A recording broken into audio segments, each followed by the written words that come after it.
అధిపతి మరియు షించాంజీ చర్చి భాగస్వామ్యంతో నేటి కార్యక్రమానికి హాజరైన పాస్టర్లు, అలాగే థియాలజీ విద్యార్థులందరికీ స్వాగతం. షించాంజీ చర్చితో ఎంఓయు ఏర్పాటు చేసుకున్న వివిధ గోత్రాల నుండి ఈ ఆన్‌లైన్ సమావేశానికి హాజరైన పాస్టర్లందరికీ వందనాలు తెలియచేస్తున్నాం. ఈ యొక్క సెమినార్‌లు ఏకకాలంలో 14 భాషలలో ప్రసారం చేయబడుతుంది. తర్వాత యూట్యూబ్‌లో ప్రసారం చేయబడుతుంది. ప్రపంచంలోని క్రైస్తవ జనాభా వేగంగా క్షీణిస్తున్న ఈ రోజుల్లో షించాంజీ చర్చ్ ఆఫ్ జీసస్ 2019లో దాదాపు 1,00,000 మందికి పైగా గ్రాడ్యుయేట్‌లను ఉత్పత్తి చేసింది. మరియు ఈ సంవత్సరం మళ్ళా 1,00,000 మందికి పైగా గ్రాడ్యుయేట్‌లను ప్రపంచవ్యాప్తంగా తయారు చేసింది. అంతేకాకుండా ఈ యొక్క ఆన్‌లైన్ సెమినార్ వీడియోస్ ద్వారా 20,00,000 మందికి పైగా విద్యార్థులు ఈ యొక్క బైబిల్ తరగతులను నేర్చుకుంటున్నారు. మా ఆన్‌లైన్ సెమినార్‌లు మరియు సమావేశాలు మరియు వాక్యాల కోసం దాహంతో ఉన్న క్రైస్తవులు ఇప్పుడు షించాంజీ చర్చ్ ఆఫ్ జీసస్ యొక్క తలుపు తడుతున్నారు.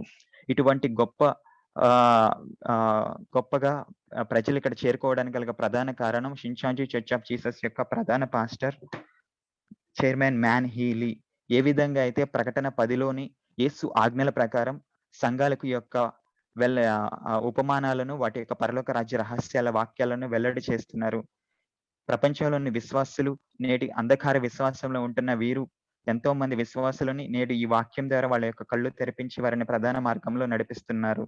అయితే మాతో ఈ యొక్క ఎంఓయు ఏర్పరచుకున్న అనగా పరస్పర ఒప్పందం చేసుకున్న ప్రతి ఒక్క పాస్టర్‌లకి, మాతో భాగస్వామ్యంతో ఉన్న సంఘాలందరికీ మేము ధన్యవాదాలు తెలియచేస్తున్నాము. ఇక్కడ చేరుకున్న మన ప్రధాన పాస్టర్ మ్యాన్ హీలీ గారికి మనం ధన్యవాదాలు తెలియజేసుకుంటున్నాను. అతని యొక్క వయస్సు 91 సంవత్సరాలలో కూడా ఎంతో విశ్వాసంతో, ఎంతో ఓపికతో ఈ యొక్క కార్యక్రమాన్ని, అలాగే ప్రపంచవ్యాప్తంగా ఆయన పర్యటిస్తూ దేవుని వాక్యాన్ని ప్రచారం చేస్తున్నారు. దేవుని రాజ్యం చిత్తం తొందరగా నెరవేరాలనే యొక్క ఉద్దేశంతో వారు ఎంతో కష్టపడుతున్నారు. ముందుగా నేటి కార్యక్రమాన్ని ప్రార్థనతో ప్రారంభిద్దాం. ప్రియమైన తండ్రి దేవ, మీకు వేలాది వందనాలు, కృతజ్ఞతలు. స్వర్గాన్ని మరియు భూమిని సృజించిన మా తండ్రి దేవ, మీకు వందనాలు తెలియజేస్తున్నాం. ఈ యొక్క కష్టకాలంలో బిజీ స్కెడ్యూల్‌లో కూడా ఎంతో మంది పాస్టర్లు నేడు ఈ కార్యక్రమానికి హాజరైనందున వారిని, వారి సంఘ విశ్వాసులని, కుటుంబాలని ఆశీర్వదించండి. వారిని ఆర్థికంగాను, ఆరోగ్యకరంగాను కాపాడండి తండ్రి. అంతేకాకుండా తండ్రి, ఈ యొక్క కోవిడ్-19 సమయంలో ఎంతో మంది మా యొక్క ప్రియులని, కుటుంబీకులని, విశ్వాసులని కోల్పోయినా కానీ ఈ యొక్క ఆపత్కాల సమయంలో నమ్మగల నిజమైన దేవుడే అని మేము విశ్వసిస్తున్నాం తండ్రి. ఎంతో మందిని మీరు ఎంతో విధంగా రక్షించారు. వారందరిని కాపాడుతున్నారు.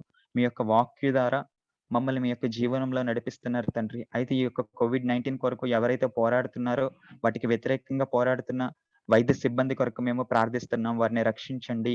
వారికి శక్తినివ్వండి తండ్రి.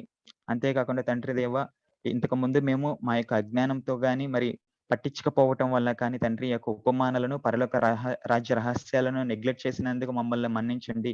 అయితే నేడు ఈ యొక్క ఉపమానాల ద్వారా మీ యొక్క చిత్తాన్ని తెలుసుకొని నిజమైన విశ్వాస మార్గంలో నడవటానికి మాకు సహాయం చేస్తున్నందుకు మీకు వేలాది వందనాలు. తండ్రి, నీ యొక్క చిత్తాన్ని నెరవేర్చి ఆ చిత్త ప్రకారం మేము నడుచుకున్నట్లు, కేవలం వాక్యం వినేవారుగా మాత్రమే కాకుండా వాక్యం ప్రకారం నడుచుకునే వారిగా ఉండేటట్లు మమ్మల్ని ఆశీర్వదించండి. నీ యొక్క రెండో రాకడ సమయానికి మేము సిద్ధంగా ఉండినట్లు మమ్మల్ని తయారు చేయండి తండ్రి. కేవలం రక్త మాంసాలతో మాత్రమే కాకుండా తండ్రి, వాక్యతో మేము నిలిచి ఉండినట్లు, నీ యొక్క వాక్య దాహంతో మేము ఉండినట్లు మమ్మల్ని ఆశీర్వదించండి తండ్రి. మా ఇరుగు పొరుగు వారిని ప్రేమించి వారితో ఎప్పుడు స్నేహభావంగా ఉండే విధంగా మాకు సహాయం చేయండి. మా మనసులో ఎవరి పట్ల ఆహ్, ద్రోహం చేయకుండా, వారి పట్ల కోపాన్ని ఉంచుకోకుండా, నీవు మా పాపములను ఎలా మన్నించావో వారిని అదే విధంగా మన్నించే విధంగా మాకు సహాయం చేయండి తండ్రి. ఎవరితోనూ ఎవరికీ ఇబ్బంది కలిగించకుండా ప్రతి ఒక్క విశ్వాసిని పరలోక రాజ్యానికి నడిపించే విధంగా మాకు సహాయం చేయండి తండ్రి. ప్రతి ఒక్కరిని ఆశీర్వదించండి. ప్రతి ఒక్క కుటుంబాన్ని ఆశీర్వదించండి. ఇక్కడ చేరుకున్న యొక్క ప్రతి ఒక్క పాస్టర్‌ని ఆశీర్వదించండి తండ్రి. అయితే తండ్రి, మీ యొక్క ఈ వాక్యాలను కేవలం వినటం మాత్రమే కాకుండా వాటిని మా యొక్క హృదయాల్లోనూ, మరియు మా యొక్క మనస్సులోను స్థిరపరచుకొని ఉంచుకునే విధంగా మాకు సహాయం చేయండి. బైబిల్‌లో పాత నిబంధనను మీరు ఏ విధంగా అయితే నెరవేర్చారో తండ్రి మొదటి రాకడ సమయంలో, అదే విధంగా రెండో రాకడ సమయంలో నూతన నిబంధన ఖచ్చితంగా నెరవేరుస్తారని, మమ్మల్ని పరలోక రాజ్యంలో నిజమైన కాపలాదారులుగా, నిజమైన వ్యక్తులుగా ఉంచుతారని మేము ఖచ్చితంగా విశ్వసిస్తున్నాము తండ్రి.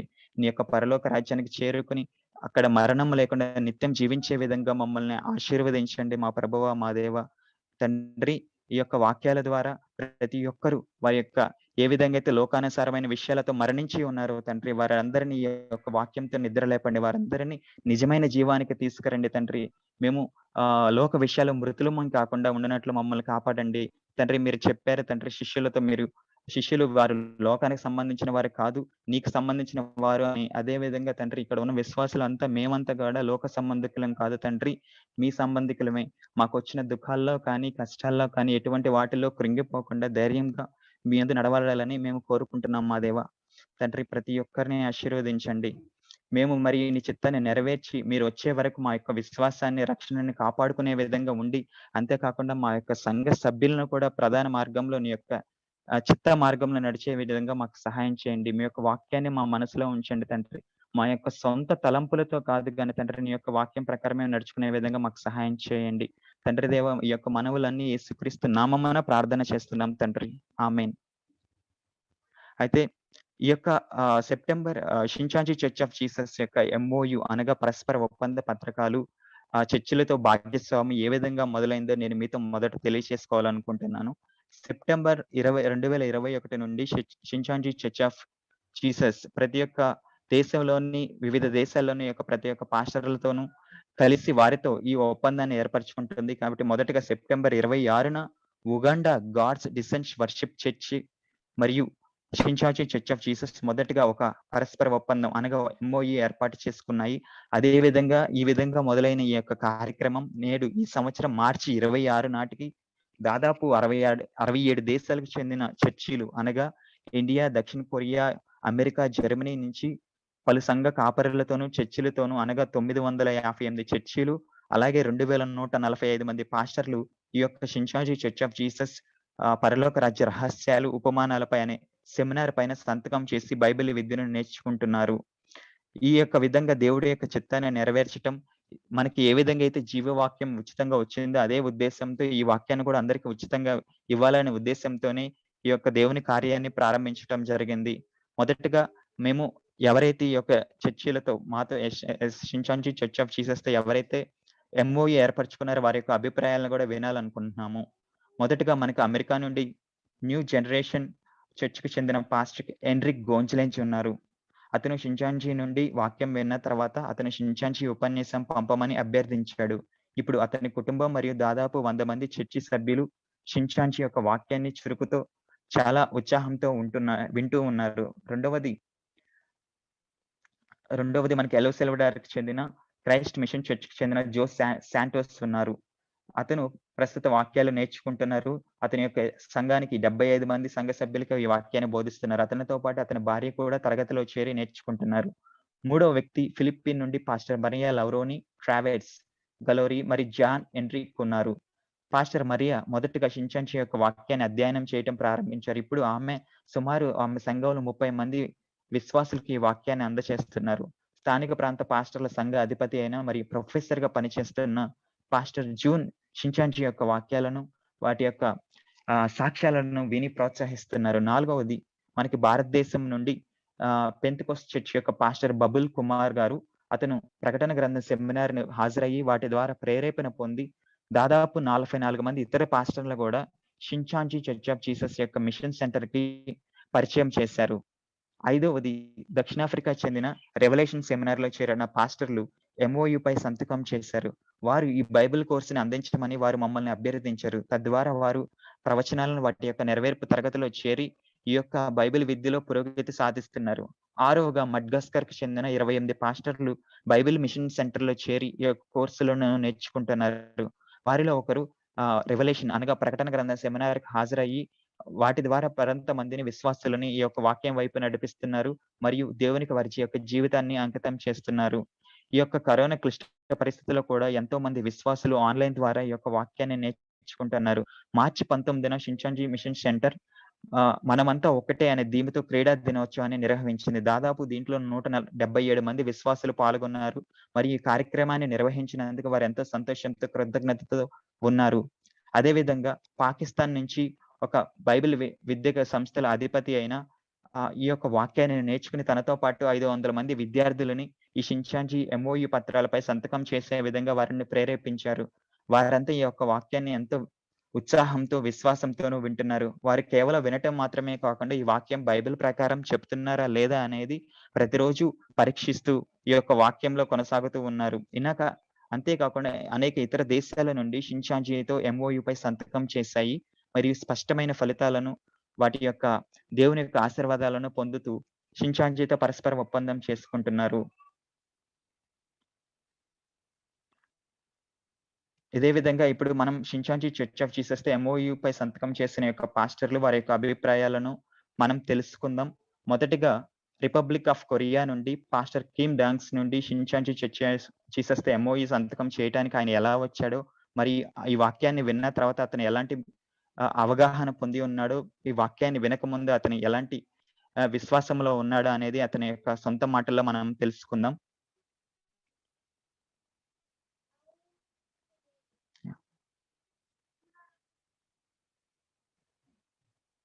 అందరికీ నమస్కారం.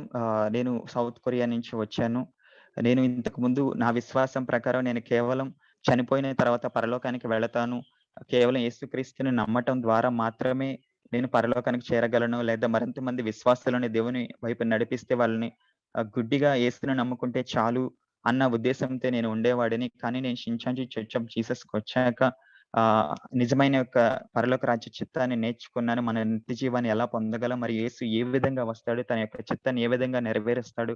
అన్న యొక్క విషయాలను నేనిక్కడ నేర్చుకున్నాను. మొదట నేను షించాంజీ చర్చ్ ఆఫ్ జీసస్ గురించి నాకు సరిగ్గా అవగాహన లేనందున వారి పైన నిందలు వేస్తూ ఉండేవాడిని. అయితే ఇప్పుడు నేను ఈ వాక్యాలు విని పరీక్షించటం ద్వారా ప్రతి ఒక్కరిని నేను కేవలం షించాంజీ చర్చ్ ఆఫ్ జీసస్ మీద నిందలు వేయటం కాకుండా, ముందు వారు చెప్పే వాక్యాన్ని విని వారు సరిగ్గా ఉందా? లేదా? అని పరీక్షించి వారిని చూడాలని చెప్పటం జరుగుతుంది. కాబట్టి నేను నిజమైన రక్షణ ఏ విధంగా దొరుకుతుందంటే, దేవుని యొక్క వాక్యం ద్వారా దొరుకుతుందని నేను విశ్వసిస్తున్నాను.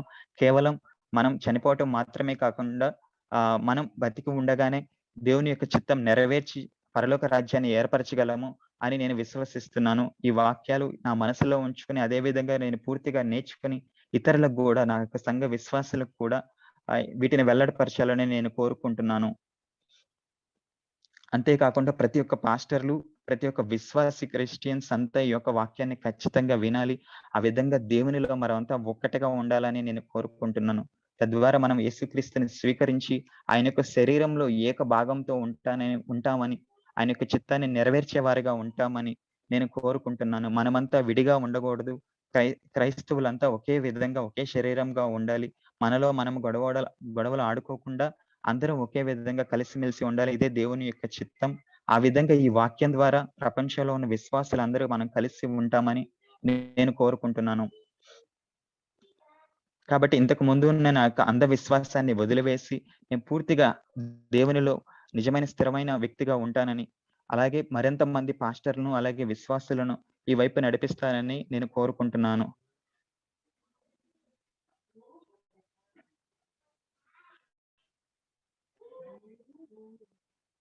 అదే కాకుండా ఆహ్, పరలోక రాజ్యం, మోక్షం పొందాలని, సరైన బోధకులుగా మనం ఉండాలని, ఆ విధంగా మనం నడుచుకోవాలని నేను కోరుకుంటున్నాను. ప్రతి ఒక్క విశ్వాసి ఈ వాక్యాన్ని మన మనసులో ఉంచుకోవాలి. దేవుని యొక్క చిత్తాన్ని నెరవేర్చే విధంగా నేను ఉండాలి. ఈ వాక్యాల ప్రకారం నేను నడుచుకోవాలి. కేవలం రక్త మాంసాలతో కాకుండా శరీర రీతిగా మనం ప్రవర్తించకూడదు. దేవుని చిత్త ప్రకారం మనం నడుచుకోవాలి.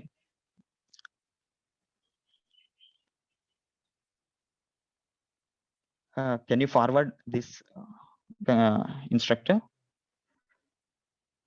Next pastors one. యాహ్! ఈసారి మనం విల్ఫ్రెడ్ మరియు సెమినార్‌లో 11 సంవత్సరాలు పాస్టర్‌గా ఉన్న ప్రొఫెసర్ కిట్టివియర్ షలోమ్ చర్చిలో సేవలందిస్తున్న వారందరి యొక్క విశ్వాసాలను గురించి విందాము.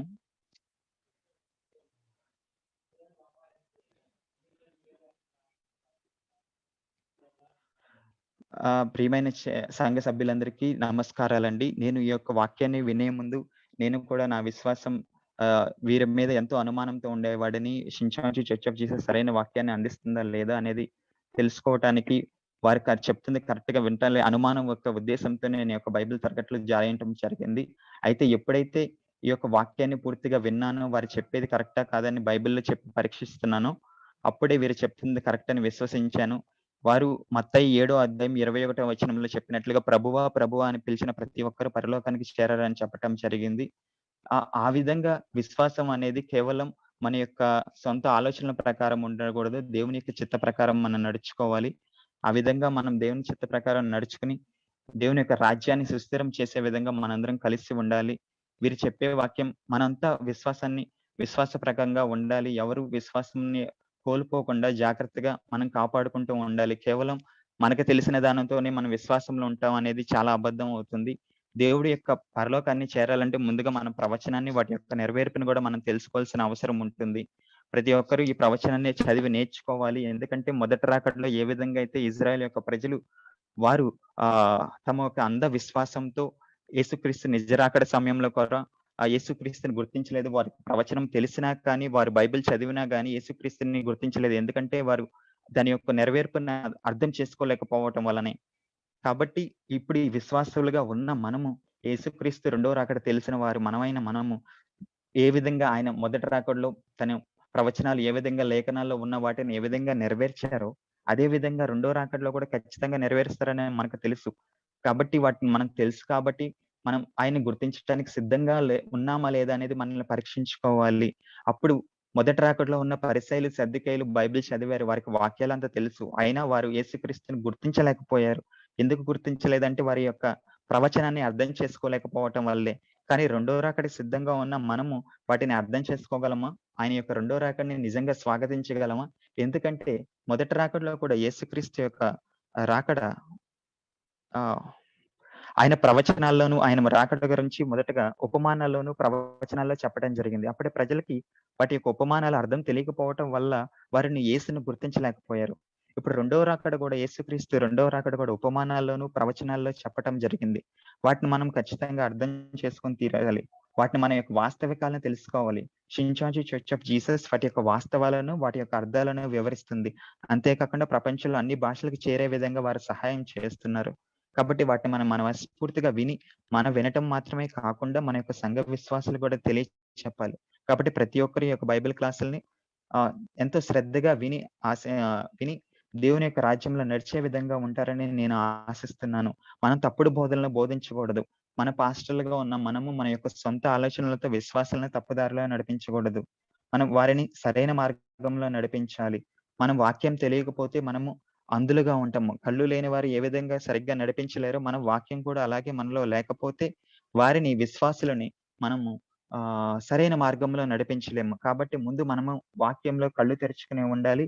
అంతే కాకుండా మన యొక్క సంఘ సభ్యుల్ని కూడా కళ్ళు తెరిపించి వారిని సరైన మార్గంలో నడిపించాలి. Can you show the next one? Forward this one.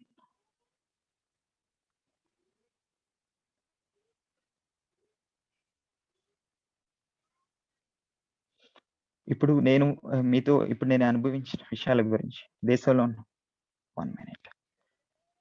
Can you pause 1 minute?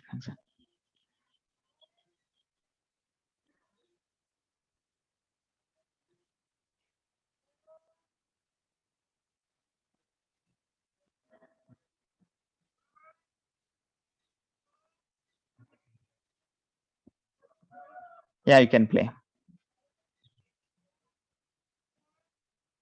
ఈ విధంగా ప్రతి ఒక్క పాస్టర్‌లు వారి యొక్క అభిప్రాయాలను మాకు వెల్లడిపరుస్తూ ఉన్నారు. ఎంతోమంది విశ్వాసులు ఈ యొక్క వాక్యాన్ని వినటం మాత్రమే కాకుండా వారి యొక్క సంఘ సభ్యులకు కూడా ఈ వాక్యాన్ని బోధిస్తున్నారు.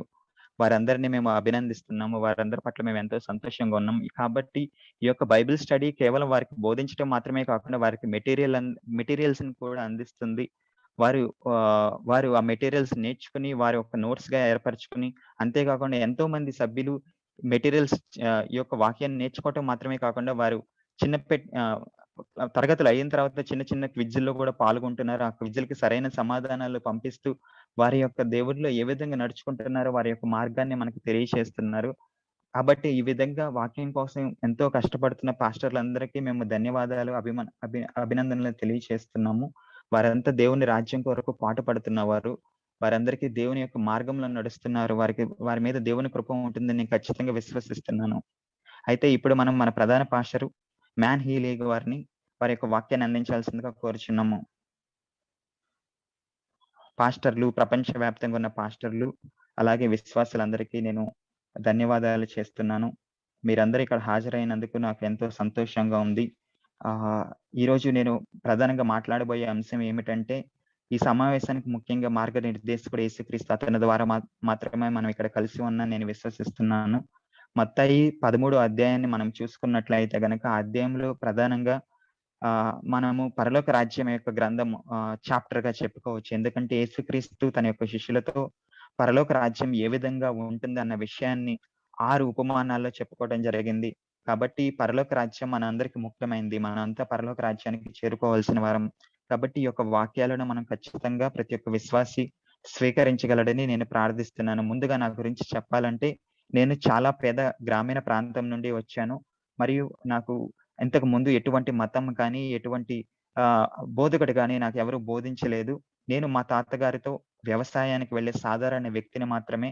అయితే మా తాతగారు ఎప్పుడు ప్రార్థన చేసేవారు. దేవుడిని ఎంతగానో విశ్వసించేవారు. అతని ప్రకారమే నేను కూడా అతనితో పాటు ప్రార్థన చేయటం అలవాటు చేసుకున్నాను. అయితే నేను ఒకసారి ప్రార్థన చేస్తున్నప్పుడు నాకొక భారీ నక్షత్రం నేను ఊహించలేనంటి భారీ నక్షత్రం నాకు కనిపించింది. అప్పట్లో నేను ఆ నక్షత్రము నాకు 3 రోజులు, 3 రాత్రులు నాకు కనిపించి నాకు మార్గనిర్దేశకం చేసింది. దాని యొక్క విలువ అది ఏ విధంగా నన్ను దేవుడిలో నడిపించిందంటే, నేను దాన్ని సరైన మార్గంలో నడిచే విధంగా, దేవుని యొక్క చిత్తాన్ని తెలుసుకునే విధంగా నన్ను నడిపించింది. అయితే నేను ఈ యొక్క నక్షత్రం గురించి మా నాన్న దగ్గరికి వెళ్లి నాకొక పెద్ద నక్షత్రం కనపడింది. నక్షత్రం కనపడిందని నేను చెప్పగా, నా తండ్రి కూడా బయటకు వచ్చి అతను చూసి, ఆ నక్షత్రాన్ని చూసి అతను ఎంతగానో ఆశ్చర్యపోయాడు. అతను అత కాబట్టి అతను ఏమన్నారంటే, పూర్వం గూడా ఒక నక్షత్రం కనిపించినప్పుడు దేవుడి యొక్క చిత్తం నెరవేరింది. మంచివారు దేవుని యొక్క రాజ్యం రాబోతున్నప్పుడు ఇలాంటి సూచనలు జరుగుతాయని చెప్పటం జరిగింది. అదే విధంగా నేను ఈ విధంగా నా విశ్వాసంలో నడుచుకుంటూ యేసు యొక్క మార్గంలో నడుస్తూ ఉన్నాను. నేను ప్రతిరోజు మా పొలం దగ్గర ఉన్న పర్వతాల దగ్గరికి వెళ్లి రాత్రి, పగలు దేవునికి మోకాళ్ళ మీద ప్రార్థన చేస్తూ ఉండేవాడిని. ఆ విధంగా నా యొక్క చిన్న ప్రాయంలోనే నా యొక్క విశ్వాస జీవితాన్ని ప్రారంభించాను. అయితే నేను ఈ ప్రపంచం నుంచి ఏమీ నేర్చుకోలేదు. మరియు నేను నా విశ్వాస జీవితాన్ని ఎలా కలిగి ఉన్నానంటే, అప్పుడు నాకు గొప్ప విశ్వాసం ఉందని నేను అనుకోను. ఎందుకంటే నేను చూసిన మరియు విన్న పదాలు బైబిల్‌లో లోపల రికార్డ్ చేయబడినట్లుగా చాలామంది ప్రజలు ఒక చోట కూడి ప్రదేశంలో నేను ఒక విశ్వాస జీవితాన్ని కలిగి ఉన్నాను. మరియు దేవుని ఇచ్చిన మాటల ప్రకారం 12 గోత్రాలను సృష్టించాము. మరియు తర్వాత నేను ప్రపంచమంతా దాదాపు 31 దేశాలకు ప్రయాణించాను. మరియు మతపరమైన ఎటువంటి పనులు చేయలేదు కానీ, కేవలం శాంతికరమైన సంబంధాలు మాత్రమే పెంచడానికి బైబిల్‌లో ఉన్న వాక్య ప్రకారం నేను శాంతిని ఏర్పాటు చేయటానికి, వారిని ప్రేమించటానికి వివిధ దేశంగా ప్రపంచవ్యాప్తంగా పర్యటించాను. అదే విధంగా దేశంలోని అన్ని తెగ నాయకులతో వారికి యొక్క ప్రతి ఒక్క ప్రజలతో పర్యటిస్తూ వారికి దేవుని వాక్యాన్ని బోధించాలని కోరుకునేవాడిని. ఇప్పుడు ప్రస్తుతం షించాంజీ చర్చ్ ఆఫ్ జీసస్‌లో 12 గోత్రాల నాయకులు ఉన్నారు. మరియు ఈ వాక్యాన్ని నేర్చుకోవటమే మాత్రమే కాకుండా, ఈ వాక్యానికి వారు సాక్ష్యం ఇస్తున్నారు. నేను మరి ఇప్పుడు అనుభవించిన విషయాల గురించి మాట్లాడతాను. బైబిల్ వాక్యం ప్రకారం నేను నిజంగా బైబిల్ ప్రకారం సృష్టించబడ్డానా? మీలో మీరు ప్రశ్నించుకోవాలి. బైబిల్ ప్రకారం నేను ఎవరిని? నేను బైబిల్ ప్రకారం సృష్టించబడ్డానా? భూమి, ఆకాశాల సృష్టికర్త అయిన దేవుడు మనల్ని బైబిల్‌లో ఏ విధంగా సృష్టించాడు? నేను బైబిల్‌లో ఎటువంటి వ్యక్తిగా ఉన్నాను అన్న విషయాలను మీరు గమనించుకోవాలి. కాబట్టి మనం ఇలాంటి తెలుసుకోని విషయాలు చాలా ఉన్నాయి. మనం దేవుని గురించి ఆలోచించినప్పుడు అది చాలా క్లిష్టంగా ఉండవచ్చు. కానీ నిజానికి దేవుడు అర్థం చేసుకోవడానికి మనం దేవుడిని అర్థం చేసుకోవడానికి దేవుని వాక్యాన్ని మనకు అందజేశాడు. మనం ఆ వాక్యం ప్రకారం దేవుని యొక్క చిత్తాన్ని తెలుసుకోవచ్చు. బైబిల్‌లో నేను ఏ విధంగా ఉన్నాను? దేవుడు నా కోసం ఏమి ఏర్పరిచాడు? అనే విషయాన్ని మనం తెలుసుకోవచ్చు. దేవుడి యొక్క పరలోక రాజ్యం మరియు ఏ విధంగా నెరవేరుతుందనే విషయాన్ని తెలుసుకోవచ్చు. ఈ యొక్క ప్రపంచంలో ఉన్న ప్రతి ఒక్క దానికి సృష్టికర్త అయిన దేవుడిని మనం ఖచ్చితంగా విశ్వసించాలి. అతను ఏవైతే వాగ్దానం చేశాడో వాటన్నిటిని ఖచ్చితంగా నెరవేర్చగల నిజమైన దేవుడు. బహుశా కొంతమందికి చాలా మంది అవిశ్వాసులు దీని గురించి ఆలోచిస్తారు. ఇది నిజమైన దేవుడా? బైబిల్ నిజమైన వాక్యమా? కాదా? అని. మీరు పరీక్షించి చూడవచ్చు. పాత నిబంధన నుంచి చూసుకుంటే గనక దేవుడు వాగ్దానం చేసిన ప్రతి ఒక్క వాక్యాన్ని ఆయన నెరవేర్చాడు. కాబట్టి ఈ ప్రపంచాన్ని పరిపాలించేది దేవుడు మాత్రమే. అతను మాత్రమే ఈ ప్రపంచాన్ని పరిపాలించగలడు. మరియు అతను సృష్టించిన ఈ సృష్టిని శాంతి మార్గంలోకి నడిపించగలడు. ఈ విధంగా దేవుని యొక్క చిత్తాన్ని నెరవేర్చాలంటే మనం దేవుని యొక్క ఆత్మతో, దేవుని యొక్క వాక్యంతో నడిపించబడి ఉండాలి. కాబట్టి ఈ వాక్యాలు మేమిప్పుడు బోధిస్తుంది మా యొక్క సొంత ఆలోచనలు బట్టి కాదు గానీ, దేవుని యొక్క చిత్తాన్ని తెలుసుకొని, దేవుని యొక్క మార్గనిర్దేశం ద్వారా మాత్రమే ఈ యొక్క మార్గాన్ని, ఈ యొక్క ప్రయాణాన్ని ప్రారంభించాము. దేవుడు నాతో కలిసి లేకపోయినా నేను నిలబడని వ్యక్తి అని నేను చెప్పుకుంటాను. ఎందుకంటే దేవుడు నాతో ఉంటేనే నేను ప్రపంచంలో ఏమైనా చేయగలను, ఎక్కడికైనా వెళ్ళగలను. మరియు ఆహ్, ఆహ్, నేను కలుసుకున్న వ్యక్తులను కూడా దేవుని చిత్త ప్రకారం కలుసుకున్న వ్యక్తులే. ఏ విధంగా అయితే పాత నిబంధనలో చూసుకుంటే మోషేకు దేవుడు ఏ విధంగా నిబంధనలిచ్చి తనను ఏ విధంగా అయితే పరలోక రాజ్యంలో ఏ విధంగా ఉందో అదే విధంగా గుడారం ఏర్పరచమన్నాడో, దేవుని యొక్క గుడారం ఏర్పరచమన్నాడో, అదే విధంగా నాకు నేడు దేవుని యొక్క ఆజ్ఞల ప్రకారమే ఈ యొక్క కార్యక్రమాల్ని తయారు చేస్తున్నాను. మరి దేవుడు యేసు యొక్క ఆజ్ఞల ప్రకారమే నేను ఈ యొక్క కార్యక్రమాన్ని, ఈ యొక్క దేవుని యొక్క వాగ్దానాలను మీ అందరికి తెలియచేస్తున్నాను. మరియు నేను విదేశాలకు వెళ్ళిన ప్రతిసారి దేవుడు నాకిచ్చిన ఆజ్ఞ ప్రకారం నాతో కలిసి ఉన్నాడని నేను సాక్ష్యం చూపించగలను. అందుకు మొదటగా యోహాను 5 అధ్యాయం 17 మరియు 19 వచనాల్లో వీటి గురించి చెప్పటం జరిగింది. యేసు తన తండ్రి ఏమి చేస్తున్నాడో, అనగా యేసుక్రీస్తు తన తండ్రి ఏమి చేస్తున్నాడో అదే విధంగా భూమిపై చేశాడు. కానీ యేసుక్రీస్తు దేవుని చిత్తాన్ని ఆ విధంగా నెరవేర్చాడు. అదే విధంగా ఇప్పుడు మోషే కూడా అదే విధంగా చేశాడు. దేవుని చూపించిన ప్రకారమే మోషే కూడా దేవుని యొక్క మార్గాన్ని అనుసరంగా పాటించడం జరిగింది. ఇప్పుడు నేను కూడా దేవుని యొక్క చిత్తం ప్రకారం, దేవుని యొక్క ఆజ్ఞల ప్రకారమే ఈ యొక్క బైబిల్ యొక్క విద్యను ప్రపంచవ్యాప్తంగా అందించాలని, ఈ యొక్క పరలోక రాజ్య రహస్యాలను, అలాగే ఉపమానాల యొక్క అర్థాలను అందరికీ తెలియచేసి, అలంకారిక భాషలో నమోదు చేయబడిన వీటి యొక్క నిజమైన అర్థాలను వారికి తెలియచేసి, వారందరిని నిజమైన విశ్వాస మార్గం వైపు నడిపించాలని నేను కోరుకుంటున్నాను. ఆ విధంగా ప్రతి ఒక్కరు దేవుని యొక్క రాజ్యం ఏ విధంగా దేవుని యొక్క చిత్తం పరలోకమందు నెరవేరుతుందో, అదే విధంగా భూమి మీద నెరవేరే విధంగా దేవుని యొక్క ప్రజలు భూమి మీద వాక్యంతో నిండి ఉండాలని నేను కోరుకుంటున్నాను. అయితే యేసుక్రీస్తు మనకి ప్రకటన 1-26 2 అధ్యాయాల వరకు ప్రతి ఒక్క విషయము ప్రకటన గ్రంథంలో వాటి యొక్క వాస్తవాలు నాకు వెల్లడి చేయబడ్డాయి. అవి ఏ విధంగా నెరవేరాయి, ఎప్పుడు నెరవేరాయి అన్న విషయాలను నేను చూడగలిగాను మరియు వినగలిగాను. ఎందుకంటే ఇవి నా యొక్క చిత్త ప్రకారము, నా యొక్క ఆలోచన ప్రకారం చేస్తున్నది కాదు. కేవలం దేవుని యొక్క చిత్త ప్రకారం జరుగుతుంది. కాకపోతే వీటిని అర్థం చేసుకోవటం చాలా కష్టం సాధారణంగా. ఎందుకంటే అవి ఉపమానాల్లో నమోదు చేయబడ్డాయి. ఇవి సాధారణ ప్రజలు అర్థం చేసుకోలేము. మనము దేవుని యొక్క జ్ఞానం లేకపోతే వీటిని అర్థం చేసుకోవడం చాలా కష్టం. ఎందుకంటే మీరు బైబిల్‌లో గ్రంథంలో ప్రకటన గ్రంథం చూసుకున్నట్లయితే ఒక 10 తలలు మరి 7 కొమ్ముల రాక్షసి ఉంటది. కానీ అటువంటి మృగము మనం సాధారణంగా భూమిపై చూడలేము. అదే విధంగా గుర్రానికి తోక ఉండి, ఆ తోకకి తల ఉంటుంది. ఆ తోక తల నుంచి అగ్ని బయటికి వస్తుంది. ఇటువంటి జీవాన్ని కూడా మనము భూమిపై చూడలేము. ఎందుకంటే ఇవన్నీ పరలోక రాజ్య రహస్యాలు. వీటిని ఉపమాన రీతిగా చెప్పబడ్డాయి. కాబట్టి వీటి యొక్క అర్థాలను మనకు తెలుసుకోవాలి. వీటి యొక్క అర్థాలను కేవలం యేసు మాత్రమే వివరించగలరు. మీరు ప్రకటన గ్రంథం 10వ అధ్యాయం చూసినట్లయితే ఒక దేవదూత వచ్చి ఒక వ్యక్తికి అనగా యోహానుకి యోహానుకి ఒక సీలు తీయబడిన గ్రంథాన్ని ఇవ్వటాన్ని మీరు చూడవచ్చు. అయితే ఈ సీలు తీసిన గ్రంథం ఏమిటంటే ప్రకటన గ్రంథం 5, 6 4 5వ అధ్యాయాన్ని మీరు చూసినట్లయితే యేసుక్రీస్తు దేవుని కుడి చేతిలో నుంచి ఒక గ్రంథాన్ని ఏ తీసుకొని ఆ యొక్క సీలు ముద్రలను ఒకటిగా తెరవటం జరుగుతుంది. ఆ యొక్క నిజమైన అర్థాలను ఆ సీలు తీసిన తర్వాత జరిగే కార్యాలు మీరు ప్రకటన 6 అధ్యాయంలో చూడవచ్చు. కాబట్టి వీటన్నిటి గురించి నేను సాక్ష్యం ఇవ్వగలను. ఎందుకంటే దేవుడు వీటిని నాకు చూపించారు. ఏ విధంగా అయితే మోషేకు దేవుడు ఏ విధంగా అయితే చూపించారో ఈ సీళ్లు తీయబడిన గ్రంథాలు వాటి యొక్క వాస్తవికతలు నాకు యేసుక్రీస్తు ద్వారా తెలియచేయబడ్డాయి. మరియు వాటికి సాక్ష్యం ఇవ్వగలను.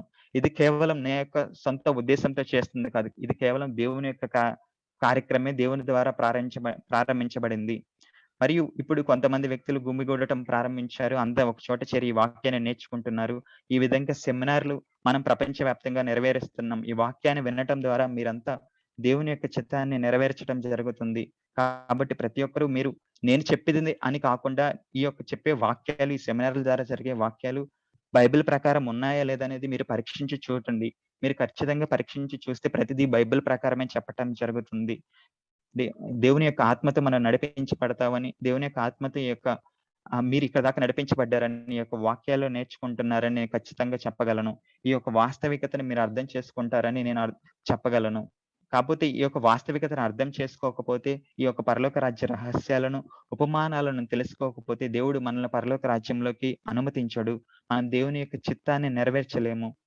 అయితే మీరు గనక చూసినట్లయితే ఆ యొక్క ప్రకటన 10వ అధ్యాయాన్ని మీరు చూసినట్లయితే ఆ ఓపెన్ చేసిన స్క్రోలు ఆ యొక్క వ్యక్తికి తినమని అనుమతి ఇవ్వటం జరుగుతుంది. ఆ వ్యక్తి తిననప్పుడు మొదటగా తియ్యగాను, తర్వాత కడుపుకు వెగటగా ఉండటం జరుగుతుంది. కాబట్టి ఈ యొక్క విశ్వాస ప్రయాణం కూడా దేవుని వాక్యం వినటం అనేది ముందుగా మన యొక్క పరలోక రాజ్య రహస్యాలు మనకి వినటానికి చాలా చక్కగా అనిపించినా గాని, ఆ యొక్క కార్యక్రమాలు చేసేటప్పుడు మనకి చాలా కష్టంగాను, దేవుని యొక్క చిత్తాన్ని నెరవేర్చేటప్పుడు కష్టంగా ఉంటుంది. ఎందుకంటే దేవుని యొక్క రాజ్యానికి వ్యతిరేకంగా సాతాను ఎప్పుడు దుష్టక్రియలు చేస్తూ ఉంటుంది కాబట్టి, మనం మన విశ్వాసాన్ని కోల్పోకుండా ఈ లోక యొక్క కష్టాల్లో పడిపోకుండా మనము దేవుని యొక్క చిత్తాన్ని నెరవేర్చగలిగే విధంగా మనం ఉండాలి. మనంతా దేవుని వ్యక్తులు కలిగి ఉండాలి. మనమంతా దేవుని యొక్క కుటుంబంగా ఒకే దేవుని యొక్క ఆత్మ ద్వారా నడిపించే విధంగా ఉండి, సాతాను యొక్క ఆత్మల నుంచి విరుద్ధంగా ఉండాలి. తద్వారా మనం కేవలం భౌతిక రకమైన ఆలోచనలతో కాకుండా ఆధ్యాత్మికంగా ఎదిగే విధంగా మనం ఉండాలి. ఒకరినొకరిని ప్రేమించుకోవాలి. దేవుడు శత్రువుని సైతం ప్రేమించమని చెప్పటం జరిగింది. కానీ నేటి కాలంలో మన సొంత వారిని సైతం ప్రేమించే విధంగా మనం లేము. కాబట్టి మనం ఒకరినొకరిని ప్రేమించుకొని ఎదుటి వారి మీద ఒక జడ్జిమెంట్ చేయకుండా మనమంతా కలిసి ఉండాలి. కాబట్టి బహుశా ఇక్కడ మీరందరూ ఈ వాక్యాల గురించి ఆలోచించవచ్చు. నేను చెప్పేది నిజమా? కాదా? అనేది మీరు ఆలోచించటం జరుగుతుంది. ఈ యొక్క ప్రకటన వాక్యాలు మీరు వినటం ద్వారా మీరు పరలోక రాజ్యానికి చేరుకోగలరు. కాబట్టి మేము చెప్పే ప్రతి ఒక్క సెమినార్ క్లాస్‌లో మీరు ఈ యొక్క వాక్యాన్ని పరీక్షించండి. చెప్తుంది బైబిల్ ప్రకారమా? కాదా? లేదా? అనేది పరీక్షించండి.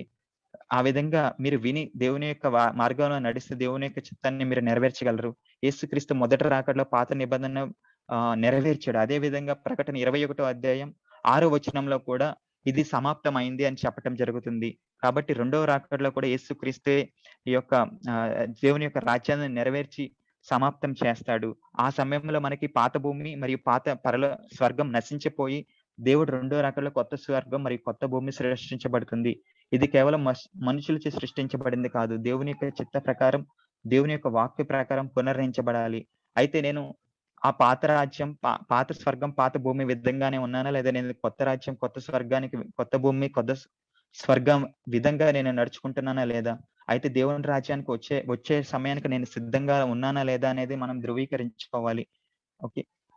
ప్రకటన 20 అధ్యాయంలో కేవలం చెప్పటం జరుగుతుంది. దేవుని యొక్క మొదటి రాకడలో అన్ని దేవుని సాతాను బంధించబడి ఉంటుందని, దేవుని యొక్క చిత్తం నెరవేర్చబడదే ఉంటుందని, ప్రతి ఒక్కరు దేవుని స్వరూపంలోకి మారతారని చెప్పటం జరుగుతుంది.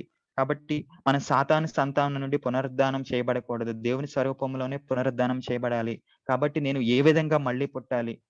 యేసు దేవుని వాక్యంలో పుట్టానా? లేకపోతే శరీర రీతిగా పుట్టానా? మనమంతం శరీర రీతిగానే పుట్టినా గాని, ఇక్కడ ఉన్న ప్రతి ఒక్క విశ్వాసి శరీర రీతిగానే పుట్టినా కానీ, మనం మాత్రం ఆత్మరీతిగా అంటే దేవుని వాక్యానుసారంగా మళ్ళీ పుట్టే వ్యక్తిగా ఉండాలి. మీరు గనక ఆహ్, యోహాను మొదటి అధ్యాయం చూసుకున్నట్లయితే వాక్యమే శరీరమాయెనని చెప్పటం జరుగుతుంది. ఏ విధంగా అయితే దేవుని వాక్యం యేసుక్రీస్తు రూపంలో శరీరంగా నిర్మించబడిందో, అదే విధంగా శరీరంగా పుట్టిన మనము దేవుని వాక్యంగా నిర్మించబడాలి. అప్పుడే మనం రెండో రాజ్యానికి కొత్త భూమి, కొత్త స్వర్గానికి సిద్ధంగా ఉన్నట్లు. మనమంతా మన శరీర రీతిగా కాకుండా వాక్య రీతిగా నడుచుకునే వారిగా మనం ఇక్కడ ఉండాలి. అదే విధంగా దేవుడు రెండో రాకడ సమయంలో కోత సమయం వస్తుందని చెప్పటం జరిగింది. కోత సమయం అంటే ఇది ప్రపంచ అంతం సమయము. ఎందుకంటే ఈ కోత సమయంలో ఆహ్, దేవుని యొక్క దేవుని యొక్క విశ్వాసులను పరలోక రాజ్యానికి చేరపడతారు. ఎవరైతే దేవుని రాజ్యం కారో వారు ఆహ్, వారు పరలోక రాజ్యంలోకి చేర్చబడరో వారిని దెయ్యపు విత్తనాలుగా చెప్పడం జరుగుతుంది. మత్తయి 13 అధ్యాయంలో దీని గురించి ఉపమానం ఉంది. ఎవరైతే కలుపు మొక్కలుగా ఉంటారో వారినందరిని కట్టివేసి మంటలో వేయటం జరుగుతుంది. అదే విధంగా ఎవరైతే గోధుమలు మంచి విత్తనాలుగా, మంచి మొక్కలుగా ఉంటారో, ధాన్యపు మొక్కలుగా ఉంటారో వారినందరినీ కట్టి గోధుమకి దేవుని యొక్క రాజ్యానికి తీసుకువెళ్ళటం జరుగుతుందని చెప్పటం జరిగింది. కాబట్టి మీరు ఈ 2 రకాల విత్తనాలలో మీకు జరిగిన ఉపమాన తరగతులు గనుక మీరు పరీక్షించి మరలా గుర్తు చేసుకున్నట్లయితే, ఈ 2 రకాల విత్తనాలలో మీరు ఎటువంటి విత్తనం ద్వారా పుట్టారు? దేవుని విత్తనం నుండే పుట్టారా? లేదా సాతాను విత్తనం నుండి పుట్టారా? అనేది ప్రతి ఒక్కరు పరీక్షించుకోవాలి. మనం దేవుని నుండి విత్తనం నుండి పుట్టిన వారుగా ఉండాలి.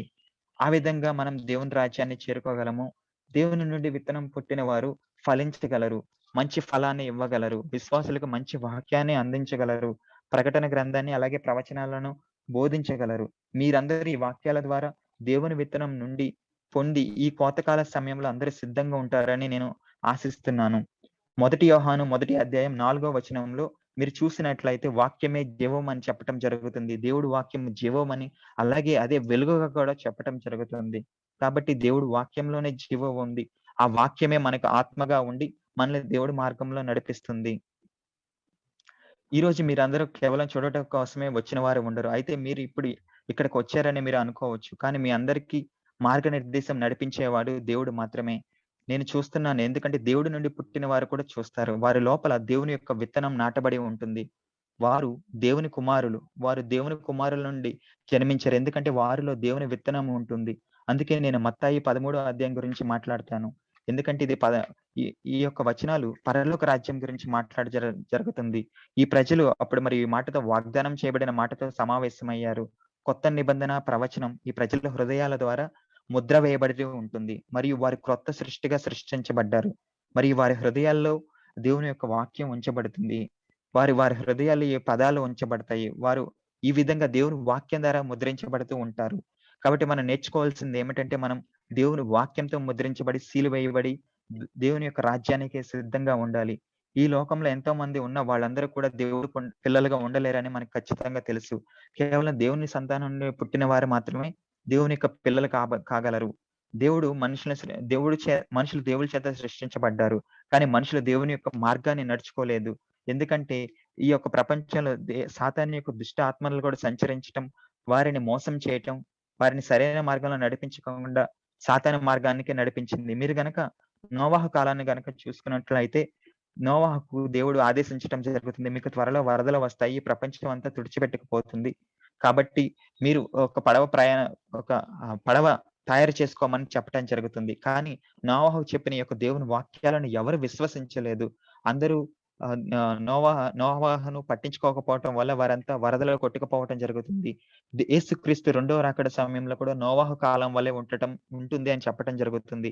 అయితే ఈ వాక్యాలు ఎవరైతే ఈ పరలోక రాజ్య రహస్య వాక్యాలను విశ్వసించలేరో వారు ఖచ్చితంగా పరలోక రాజ్యానికి చేరుకోలేరు. ఎందుకంటే దేవుడి చిత్తం నెరవేరాలంటే మనం వాక్య ప్రకారంగా నడుచుకోవాలి.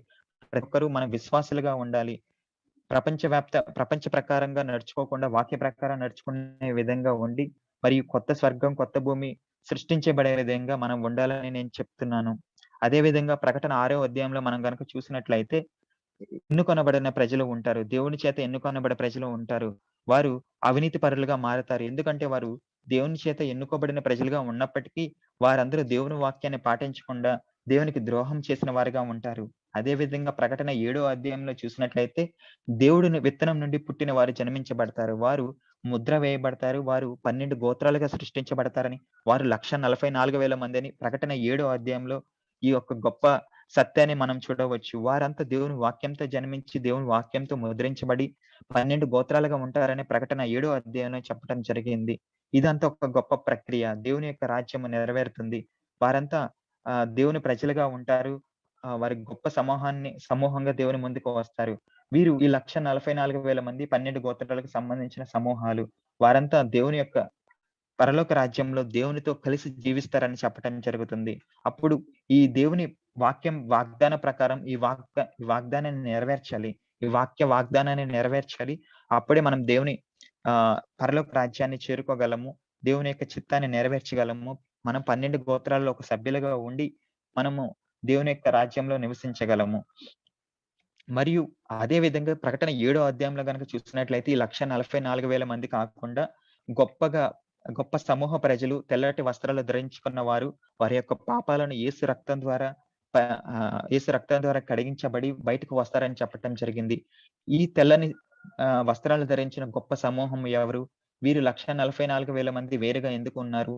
ఈ యొక్క వ్యక్తుల గురించి మీరు రాబోయే తరగతిలో ఖచ్చితంగా తెలుసుకుంటారు. వీరు యేసు రక్తం ద్వారా పాపాలు కడిగించబడ్డారు. వారికి కూడా అంటే దేవుని యొక్క వాక్యం ద్వారా వారి వారి యొక్క పాపాలను కడిగివేసుకోబడ్డారు. అంతే కాకుండా ప్రకటన 14వ అధ్యాయము మరియు మత్తయి 13వ అధ్యాయంలో ఆ వ్యక్తుల గురించి చాలా వివరంగా చెప్పటం జరిగింది. వారు దేవుని వాక్యాన్ని, మరి దేవుని ప్రవచనాన్ని అర్థం చేసుకొని ఈ యొక్క పరలోక రాజ్యంలో జీవించగలరు. మరియు ఈ సమయంలో ఈ విషయాలన్నిటిని గురించి ఇంత వివరంగా మాట్లాడాల్సిన అవసరం నాకు కనిపించడం లేదు. ఎందుకంటే మీకు విత్తనం ఉంది. అలాగే పంట ఉంది. మరియు మనం ఈ సమావేశాన్ని కలిగి ఉన్నాము.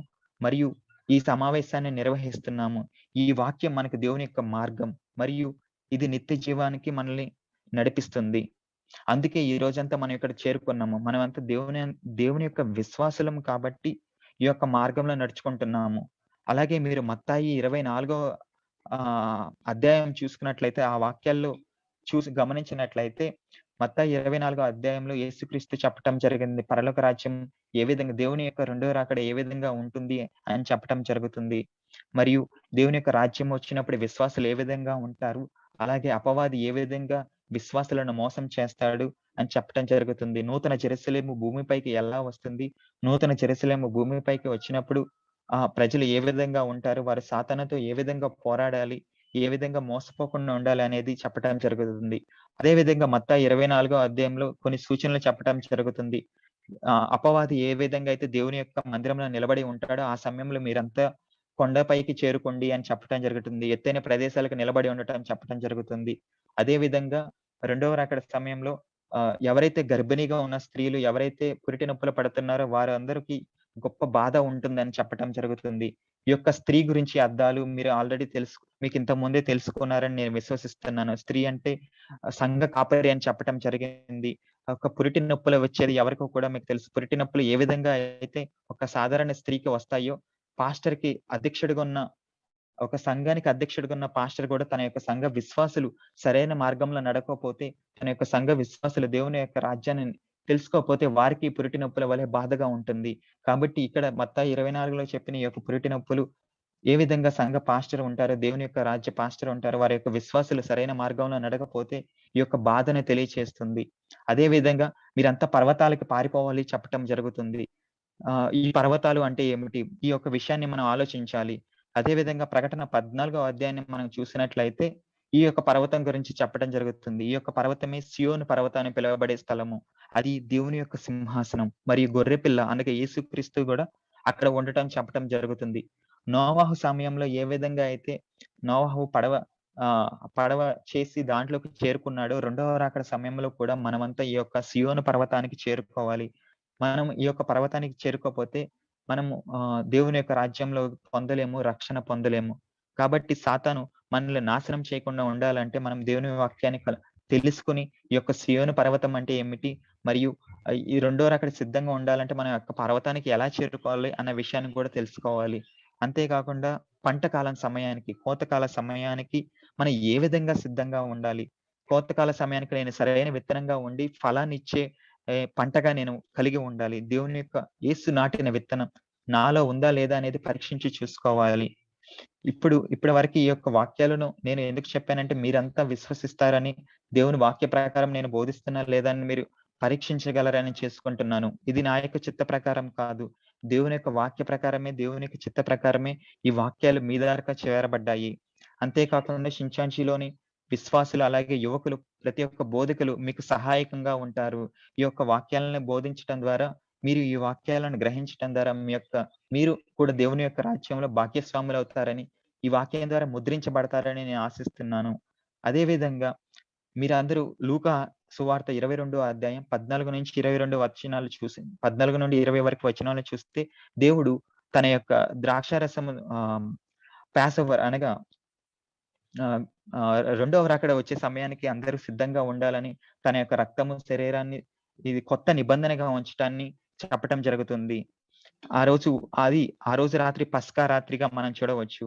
మీరు పాత నిబంధనలో చూసినట్లయితే ఏ విధంగా అయితే పస్కా రాత్రి గొర్రెపిల్లను గొర్రెపిల్లను ఇచ్చి ఆ యొక్క గొర్రెపిల్ల రక్తము ఇజ్రాయేల్ ప్రజల యొక్క గుమ్మం మీద రాయటం వల్ల వారు ఏ విధంగా అయితే రక్షించబడ్డారో, రెండవ రాకడ సమయంలో కూడా మనకి నిజమైన ఈ గొర్రెపిల్ల యేసుక్రీస్తు యొక్క రక్తం ద్వారా, ఆ రక్తం ద్వారా మనం రక్షించబడతాము. యేసుక్రీస్తు రక్తం అనగా యేసు యొక్క వాక్యం మనలో ఉంటే గనక మనం గలుగుతాం కానీ లేకపోతే రక్షణ ఉండలేము. ఏ విధంగా అయితే పాత నిబంధనలో ఆహ్, ఈ గొర్రె యొక్క రక్తం ద్వారా వారి యొక్క గుమ్మం మీద ఉండటం ద్వారా వారు రక్షించబడ్డారు. అంతే విధంగా మన రెండవ రాకడ సమయంలో యేసు యొక్క రక్తము మన గృహము మీద అనగా ఆ ఒక్క వాక్యం మన శరీరంలో ఉండాలి. ఆ విధంగా ఉంటేనే మనం రక్షించగలము. అప్పుడే మనం దేవుని యొక్క రాజ్యంలో చేరి, దేవుని యొక్క 12 గోత్రాలలో విశ్వాసులుగా ఉండగలము. దేవుని యొక్క రాజ్య యాజకులుగా ఉండగలమని చెప్పడం జరుగుతుంది. కాబట్టి యేసుక్రీస్తు ఏర్పరిచిన ఈ లోని 22లోని 14-20 వచనాలు చెప్పబడిన ఈ పస్కా పండగ రాత్రి చెప్పబడిన ఈ యొక్క రక్తము, దేవుని యొక్క వాక్యమే, దేవుని యొక్క నిజమైన వాక్యము, వీటి యొక్క పరలోక రాజ్య రహస్యాలు ఇవన్నీ బైబిల్‌లో నమోదు చేయబడ్డాయి. వాటిని మనం గ్రహించాలి. వాటిని మనం హృదయంలో పెట్టుకోవాలి. తద్వారా మాత్రమే మన యొక్క దేవుని రాజ్యంలో పొందగలము. అలాగే 1,44,000 మంది మరియు ఈ యొక్క తెల్లటి వస్త్రాలు ధరించిన గొప్ప సమూహం వీరంతా కూడా యేసు యొక్క రక్తాన్ని త్రాగి తినేవారే. అంటే వారు యేసు యొక్క నిజమైన చిత్తాన్ని, యేసు యొక్క వాక్యాన్ని కలిగి ఉన్నవారే. వారు మాత్రమే పరలోక రాజ్యానికి చేరుకోగలరని చెప్పటం జరిగింది. ఇది మనం ఖచ్చితంగా అర్థం చేసుకోవాల్సింది చాలా ముఖ్యమైన విషయం. మరియు ఈ యొక్క వాస్తవాన్ని మనం అర్థం చేసుకోవాలి. బైబిల్‌లో ఉన్న ప్రతి ఒక్క ప్రశ్నలు కూడా దాని యొక్క సమాధానాలు బైబిల్‌లోనే నిక్షిప్తం ఉన్నాయి. మనం బైబిల్‌లో ప్రతి ఒక్క విషయాన్ని తెలుసుకోవచ్చు. కాబట్టి ప్రతి ఒక్కరు యేసు ఏ విధంగా పాత నిబంధన నెరవేర్చారో మరియు మనం దాన్ని అర్థం చేసుకున్నాము. కానీ ఇప్పటికి నెరవేర్చిన వాక్యాలకు కానీ, నెరవేరిన కొత్త నిబంధన గాని, మరియు ఈరోజు యేసు తిరిగి వస్తాడని మరియు అతను ఈ విషయాలన్నిటిని నెరవేర్చినప్పుడు మనము కొత్త నిబంధన గురించి మాట్లాడతాము. ఇందులో దేవుని యొక్క వాస్తవికత కూడా ఉంటుంది. ఇప్పుడు ప్రకటన 22 అధ్యాయం 18 మరియు 19 వచనాలు మీరు గమనించినట్లయితే, ఈ గ్రంథంలోని వాక్యాలను తీసివేసినా లేదా జోడించినా గాని మీరు పరలోక రాజ్యంలోకి ప్రవేశించరని చెప్పటం జరుగుతుంది. కాబట్టి మీరందరూ పాస్టర్‌లుగా ఉన్న మనము దేవుని యొక్క వాక్యానికి అనగా ప్రకటన గ్రంథానికి, ప్రవచనానికి మన యొక్క సొంత ఆలోచనలు కానీ, మన యొక్క సొంత ఉద్దేశాల ప్రకారం వాక్యాలను జోడించకూడదు. అలా జోడించటం లేదా తీసివేయటం వల్ల ఏమి జరుగుతుందంటే, మనము దేవుని యొక్క చిత్తాన్ని నెరవేర్చలేము. మీరు పాత నిబంధనలో గనక చూసుకుంటే పరిసయ్యులు, సద్దూకయ్యులు వారి యొక్క దేవుని యొక్క వాక్యాన్ని అర్థం చేసుకోలేకపోయారు. వారు ప్రవచనాన్ని అర్థం చేసుకోలేకపోయారు. తద్వారా వారు పరలోక రాజ్యానికి దేవుని యొక్క యేసుక్రీస్తు మొదట రాకడని గుర్తించలేకపోయారు. కాబట్టి మనం ఈ ప్రకటన గ్రంథం ప్రవచనాలను మనం అర్థం కాలేదని తీసివేయకూడదు. బోధించలేమని చెప్పకూడదు. కానీ ఈ యొక్క వాక్యం మనకు చేరినప్పుడు వాటిని నేర్చుకొని, వాటిని మనలో నిలుపుకొని, దాని ప్రకారం నడుచుకోవాలి. యేసుక్రీస్తు ఈ గ్రంథాన్ని మనకి రాబోయే ప్రకారం ఏ విధంగా ఉంటుందని చెప్పే విధంగా ఇచ్చారు. అదే విధంగా ప్రకటన 22:8 వచనంలో తీసుకుంటే, ఒక వ్యక్తి ఈ యొక్క ఎవరైతే ఓపెన్ చేయబడిన స్క్రోల్ తీసుకున్న వ్యక్తి ఈ యొక్క ప్రకటన వాక్యాలను సాక్ష్యం ఇస్తాడని చెప్పటం జరుగుతుంది. మరియు అతను కేవలం విన్న వాటిని, చూసిన వాటిని మాత్రమే చెప్పటం జరుగుతుందని ప్రకటన 22:16 వచనంలో కూడా అతను సాక్ష్యం ఇవ్వటం జరుగుతుంది. అతను ఒక దేవుని యొక్క దూతగా సంఘాలకు సాక్ష్యం ఇవ్వటానికి పంపబడతాడని చెప్పడం జరుగుతుంది. అదే విధంగా యోహాను మన ప్రకటన 2, 3 అధ్యాయాలు గనక చూసినట్లయితే ఎవరైతే దేవుని యొక్క 7 సంఘాలు ఉన్నాయో వారు ఆహ్, వారికి 7 లేఖలు పంపటం జరుగుతుంది. వారు ఈ యొక్క 7 సంఘాలు యేసుచే నియమించబడిన 7గురు దూతలు. వారు దేవుని ఎదుట కొన్ని పాపాలు చేయటం వల్ల వారు పశ్చాత్తాప పడాలని దేవుడు వారికి లేఖలు పంపాలని యోహానుకి చెప్పాడు. అదే విధంగా యోహానుని 4 అధ్యాయంలో గనక చూస్తున్నట్లయితే యోహానుని స్వర్గంలోకి తీసుకువెళ్ళి, ఆ యొక్క స్వర్గం యొక్క దేవుని యొక్క సింహాసనం ఏ విధంగా నిర్మాణం ఎలా ఉంటుందో వాటన్నిటిని చెప్పటం జరుగుతుంది. అదే విధంగా బాప్టిస్ట్ యోహానుకి అదొక ఆహ్, దర్శనము మాత్రమే. దర్శనంగా అవన్నీ చూపబడింది. నేను దేవుని యొక్క సింహాసనాన్ని నిజంగా చూసాను. ప్రకటన 4 అధ్యాయంలో దేవుని యొక్క నిర్మాణాన్ని, దేవుని యొక్క సింహాసనాన్ని, ఆధ్యాత్మిక రాజ్యం ఏ విధంగా ఉంటుందో చెప్పటం జరుగుతుంది. వాటి యొక్క వాస్తవికతలు నాకు చూపించబడ్డాయి. మరియు ఆహ్, ఆ యొక్క ప్రకటన 4 అధ్యాయంలో దేవుని యొక్క రాజ్యం కొరకు ఆత్మ కదలికలు మెరుపులా ఉండటం జరుగుతుందని చెప్పటం జరుగుతుంది. ఈ యొక్క మెరుపులను ఈ యొక్క ఆహ్, మెరుపులను ఏ విధంగా చెప్పటం జరుగుతుందంటే, దేవుని యొక్క చిత్తము త్వరగా నెరవేరబోతుందని, దేవుని యొక్క ప్రకటన వాక్యానికి ప్రవచనం నెరవేరబోతుందని, ఆ సమయంలో ప్రతి ఒక్క క్రియలు చాలా తొందరగా అవుతాయని చెప్పడం జరుగుతుంది. అదే విధంగా ఈ సమయంలో సాతాను బంధించబడుతుంది. సాతాను ఎంతగానో విశ్వాసులను సరైన మార్గంలో నడిపించకుండా ఉండటానికి, వారిని పడదోలటానికి తయారు చేస్తుంది. కాబట్టి మనం ఈ సమయానికి సిద్ధంగా ఉండాలి. మనమంతా శ్రద్ధగా ఉండి, దేవుని యొక్క నిజమైన మోక్షాన్ని అనగా రక్షణ కలిగి ఆత్మ సంతృప్తి కలిగిన వ్యక్తులుగా ఉండాలి. ఈ విషయాలన్నీ మీరు చూసినట్లయితే మనం సాధారణంగా ఈ యొక్క విషయాలను బైబిల్‌లో చదివినట్లు చూసినట్లయితే వాటిని మనం అర్థం చేసుకోలేము. కాబట్టి వీటి యొక్క వాస్తవికతలను మీరు ఖచ్చితంగా తెలుసుకోవాలి. తద్వారా మనం దేవుని యొక్క రెండో రాకడని గుర్తించగలము. ఆ విధంగా సిద్ధంగా ఉండగలమని నేను చెప్పగలను. హెబ్రీ పత్రిక 5వ అధ్యాయం మరియు 6వ అధ్యాయంలో ప్రాథమిక బోధనలు ఉన్నాయి. ఆ పైన పరిపక్వత ఉంది. ప్రాథమిక బోధనలు అంటే ఏమిటి? మరియు పరిపక్వత అంటే ఏమిటి? వారు ప్రాథమిక విషయాలను మాత్రమే అర్థం చేసుకునే వ్యక్తులు. అంటే చేసుకున్న వారు మాత్రమే చెప్పగలరు. పరిపక్వత అంటే ప్రవచనాన్ని మరియు దాన్ని నెరవేరిన వాస్తవాలను అర్థం చేసుకోగలగలేరు. మరియు ఇది యేసు నెరవేర్చిన మరియు ఈరోజు ఎంచుకున్నది. ఈరోజు ప్రకటన నెరవేరుతున్న సమయం. పా మత్తయి 13లో ఏ విధంగా అయితే పాత నిబంధన నెరవేర్చటం మరియు విత్తనాన్ని నాటటం 2000 సంవత్సరాల క్రితం యేసు నెరవేర్చాడో చెప్పాడో, అదే విధంగా మనం మత్తయి 13 అధ్యాయం 24 వచనంలో పరిశీలించి చూస్తే, యేసు తన పొలంలో మంచి విత్తనాన్ని విత్తాడు. ఇది యేసు యొక్క పొలము అనగా యేసు యొక్క సంఘాన్ని సూచిస్తుంది.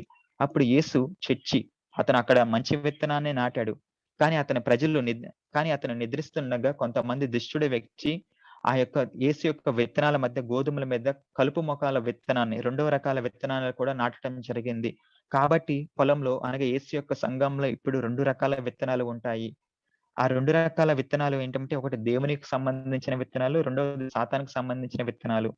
అయితే యేసుక్రీస్తు అవి 2 కలిసి ఎదగటానికి అనుమతించడం జరుగుతుంది. అంటే విశ్వాసులు, అవిశ్వాసులు ఇద్దరు దేవుని యొక్క సంఘంలోనే సమానంగా ఎదగబడతారు.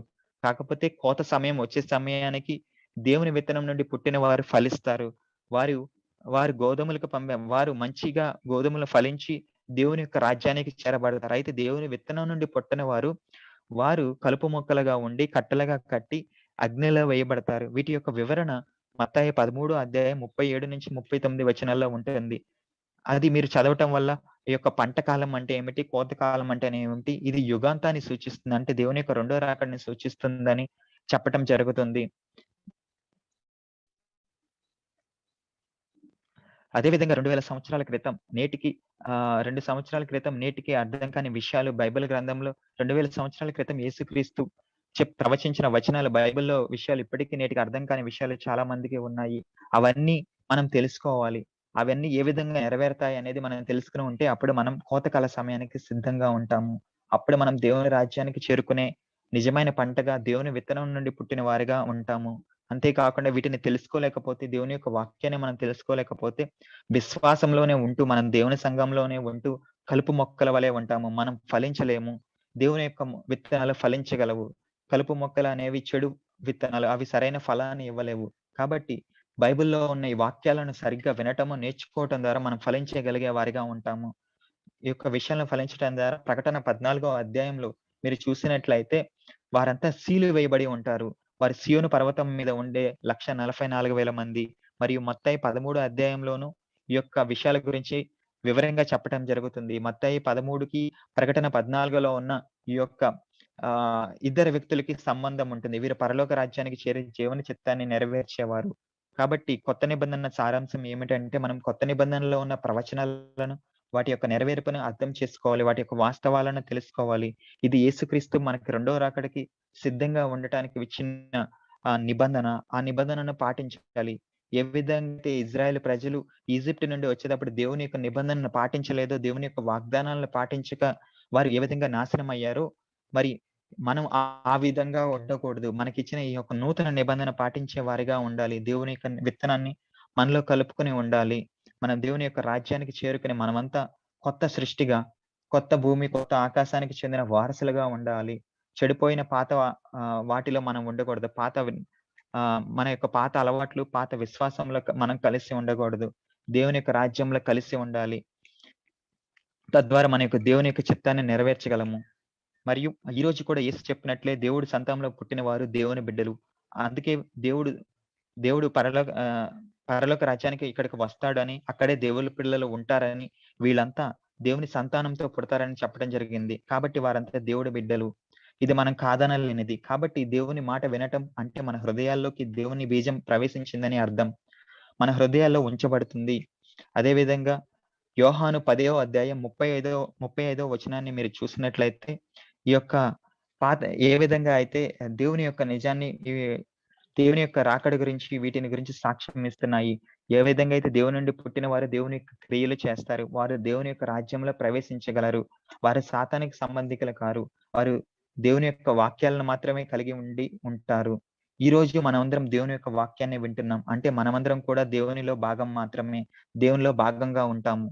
అదే విధంగా మనం దేవుని రాజ్యంలో చేరుకునే వారిగా, ఈ వాక్యాన్ని చివరి వరకు నిలుపుకునే వారిగా ఉంటామని నేను ఆశిస్తున్నాను. మరియు దేవుని పిల్లలు, ప్రతి ఒక్క దేవుని పిల్లలు వారి యొక్క సోదరులని, తోటి వారిని ప్రేమిస్తూ ఉంటారు. మనము దేవుడు మనల్ని ఏ విధంగా పాపంలో ఉండగానే ప్రేమించాడో, మరి మన పాపాలను క్షమించాడో, మనం గూడా ప్రతి ఒక్కరిని ప్రేమించాలి. ప్రతి ఒక్కరిని రక్షణ కలిగించాలి. అదే విధంగా ఇప్పుడు మనం ప్రకటన 20 అధ్యాయంలో గనక చూసినట్లయితే ఆది ఆది ఆది నుంచి ఉన్న సర్పము అనగా డ్రాగన్ మృగాన్ని దేవుడు బంధించడం జరుగుతుంది. ఎప్పుడైతే ఆదాము కాలంలో నుంచి ఉన్న ఈ యొక్క సర్పము అనగా ఈ యొక్క సాతాను ఏ విధంగా బంధించబడుతుందంటే 6000 సంవత్సరాలుగా దేవుని యొక్క చిత్తాన్ని వ్యతిరేకంగా నడిపిస్తూ ఉన్న ఈ యొక్క సర్పము చివరిగా దేవుని యొక్క రాజ్యం వచ్చినప్పుడు శిక్షించబడుతుంది. అది బంధించబడుతుంది. అది బంధించిన తర్వాత దేవుని యొక్క ప్రజలు దేవుని యొక్క కొత్త రాజ్యం సృష్టించబడతారని మన విషయాన్ని చూడవచ్చు. ఈ ఆది సర్పమే సాతాను. అతను దేవుని యొక్క రాజ్యానికి వ్యతిరేకంగా క్రియలు చేస్తూ, దేవుని యొక్క ప్రజలను కష్టకాలంలో పెడుతూ వస్తున్నాడు. అయితే దేవుని యొక్క రెండో రాకడ సమయానికి ఇప్పుడు ఆ యొక్క సాతాను పూర్తిగా బంధించబడుతుంది. అందుకే ఈరోజు ప్రకటన 4 అధ్యాయంలో దేవుని యొక్క క్రియలు, దేవుని యొక్క రాజ్యం ఏ విధంగా ఉంటుందో చెప్పటం జరిగింది. దేవుని యొక్క ఆత్మలు ఈ యొక్క దేవుని యొక్క ఆత్మలు, దేవుని యొక్క పరిశుద్ధాత్మలు ప్రతి ఒక్క సంఘం విశ్వాసతోను పనిచేసి వారిని దేవుని రాజ్యం వైపు నడిపిస్తాయి. వారంతా దేవుని సంకల్పం చేసే విధంగా ఉంటారు. అందుకే మనం ఈ యొక్క వాక్యాన్ని వినాలి. మనం కేవలం ఒంటరిగా పోరాటం చేయట్లేదు. దేవుని యొక్క దూతలు మనతో పనిచేస్తూ ఉంటారు. వారు మనకు సహాయం చేస్తూ ఉంటారు. ఈ యొక్క సాతాను క్రియలను ఎదిరించే శక్తిని మనకిస్తూ ఉంటారు. కాబట్టి మనమంతా దేవుని సంతానం నుండి పుట్టిన వారిగా ఉండి, ఈ యొక్క లోకానుసారమైన కష్టాలకి లొంగకుండా సాతాను యొక్క బాధలకు గాని, సాతాను యొక్క దుష్ట ఆలోచనలకు మనం లొంగకుండా, మనము దేవుని యొక్క దేవదూతల సహాయంతో, వారి యొక్క సహాయంతో దేవుని రాజ్యానికి చేరుకోగలము. అయితే మనం పూర్వం చూసినట్లయితే ఈ యొక్క వాక్యం కొరకు మరణించిన వారు ఉన్నారు. దేవుని యొక్క చిత్తాన్ని నెరవేరుస్తూ వారు ఎంతో కష్టాలు పడ్డారు. వారంతా యేసుక్రీస్తు రెండవ రాకడ సమయానికి కూడా ఇప్పటికి గూడా ఎంతో మంది మరణిస్తూ వాక్యం కోసం కష్టపడుతున్న వారు ఉన్నారు. వారంతా దేవుని రాజ్యంలో ఉంటారు. మరొక విషయం ఆదికాండం 2వ అధ్యాయంలో మరొక విషయాన్ని గురించి మాట్లాడాలనుకుంటున్నాను. మనం ఆదికాండం 2వ అధ్యాయంలో జీవ వృక్షాన్ని మరియు మంచి చెడుల జ్ఞాన వృక్షాన్ని చూస్తాము. అదే విధంగా ప్రకటన 22వ అధ్యాయంలో కూడా మనం మంచి చెడుల గురించి చూస్తున్నాము.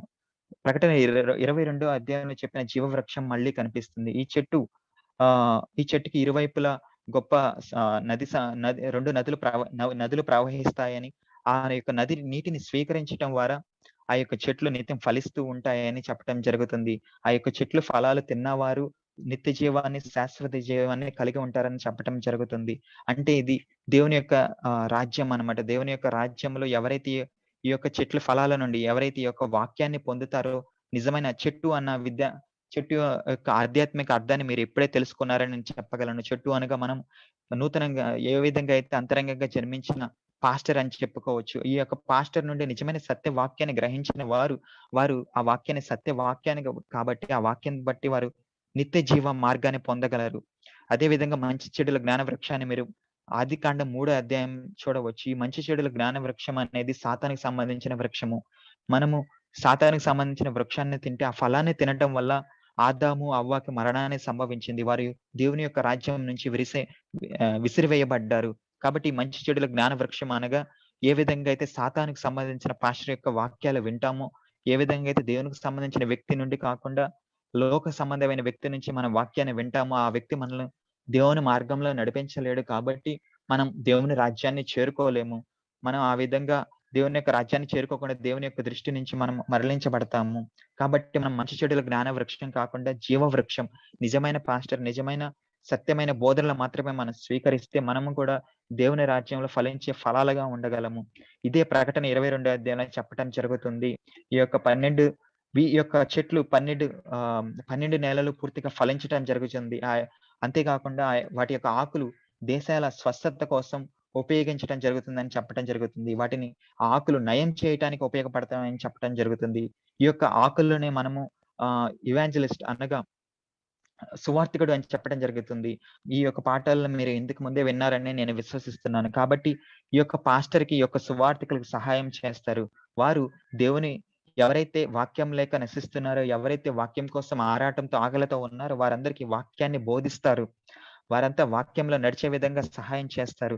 కాబట్టి దేవుని యొక్క రాజ్యంలో దేవునికి సంబంధించిన జీవవృక్షమైన ఈ నిజమైన పాస్టరు, అలాగే సువార్తికులు వారు దేవుని రాజ్యం నుంచి వస్తున్న ఈ యొక్క నది యొక్క జలాలను స్వీకరించి అంటే దేవుని యొక్క సత్యవాక్యాన్ని స్వీకరించి వారు ఆ యొక్క వాక్యాన్ని స్వీకరించటంతో కాబట్టి వారి యొక్క విశ్వాసులకి, సంఘ విశ్వాసికులకు గూడా ఈ వాక్యాన్ని బోధించటం ద్వారా ఈ సువార్థికులు గాని, పాస్టర్‌లు కానీ ఈ వాక్యాన్ని బోధించటం ద్వారా వారు నిజమైన జీవానికి, రాజ్యానికి దేవుని యొక్క రాజ్యానికి నడిపిస్తారు.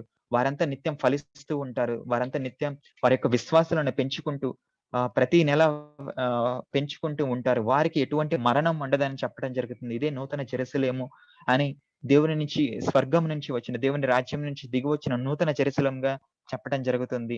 కాబట్టి మనం ఆ విధంగా ఉండాలి. దేవుని యొక్క వాక్యాన్ని, సత్యవాక్యాన్ని బోధిస్తూ వారిని నిత్య జీవానికి నడిపించి రెండో రాకడ సిద్ధమయ్యే వారిగా మనం ఉండాలి. అదే విధంగా యోహాను 14వ అధ్యాయంలో చూసినట్లయితే యేసుక్రీస్తు చెప్పటం జరుగుతుంది. నేను వెళ్లి మీకు ఒక స్థలాన్ని సిద్ధం చేస్తానని చెప్పటం జరుగుతుంది. నేను వచ్చినప్పుడు మిమ్మల్ని అక్కడికి తీసుకువెళ్తానని చెప్పటం జరుగుతుంది.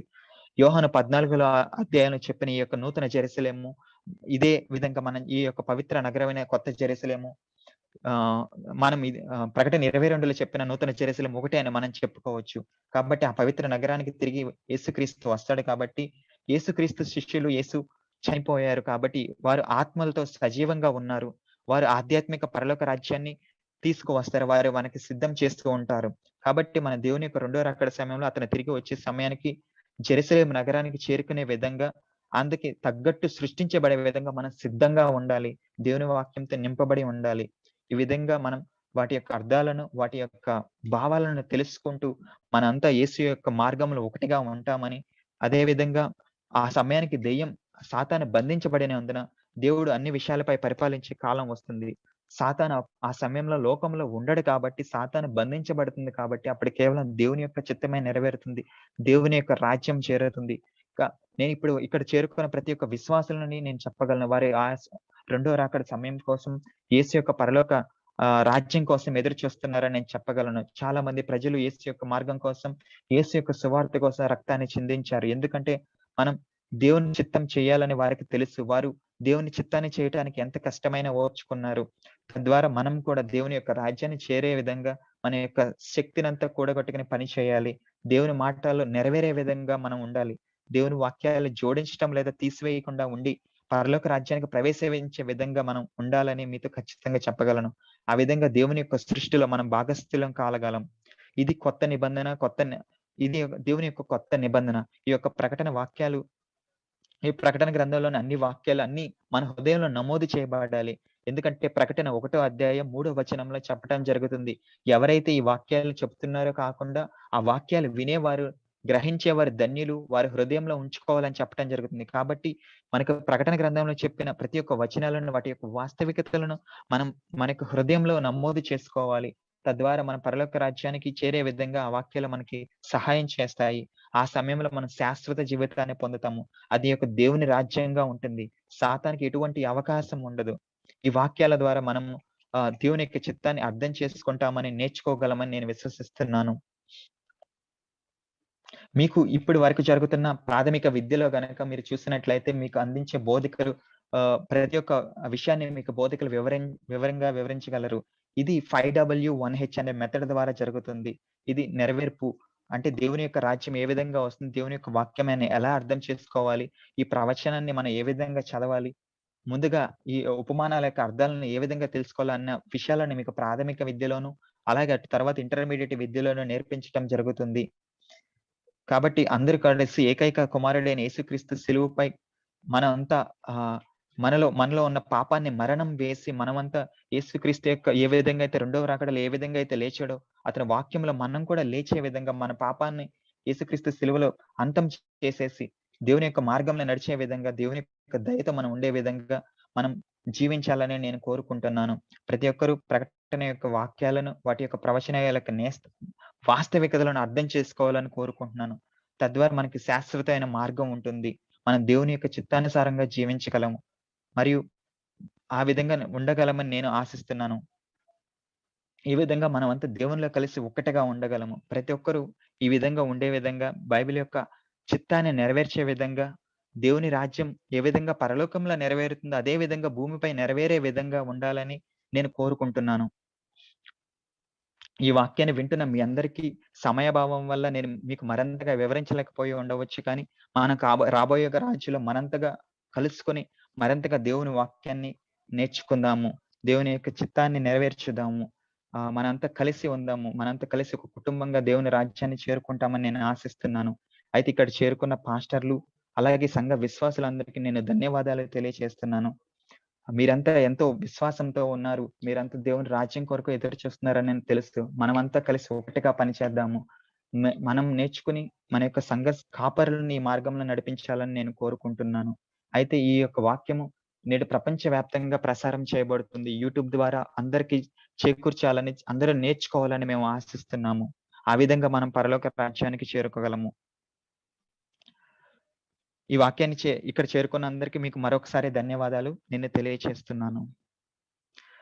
ఈ వాక్యం విన్న ప్రతి ఒక్కరికి మేము ధన్యవాదాలు చేస్తున్నాము. అదే విధంగా మనకి ఈ వాక్యాన్ని అందించిన షిన్‌చాన్‌జీ ప్రధాన పాస్టర్ అయిన మ్యాన్ హీలీ వారికి మరొకసారి మనం ఒక ధన్యవాదాలు చెబుదాము. ఆయన యొక్క దేవుని మార్గాన్ని అనుసరించి 91 సంవత్సరాల్లో కూడా దేవుని యొక్క చిత్తాన్ని నెరవేర్చాలని ప్రపంచ నలుమూలలా తిరుగుతూ ఎంతో కష్టపడుతూ ఉన్నారు. వారికి మనం ఖచ్చితంగా వారి కొరకు ప్రార్థన చేయండి. వారు ఆరోగ్యంగా ఉండాలని ప్రతి ఒక్కరు దేవుని చిత్త ప్రకారం నడుచుకునే విధంగా తను పాటుపడుతున్నాడు.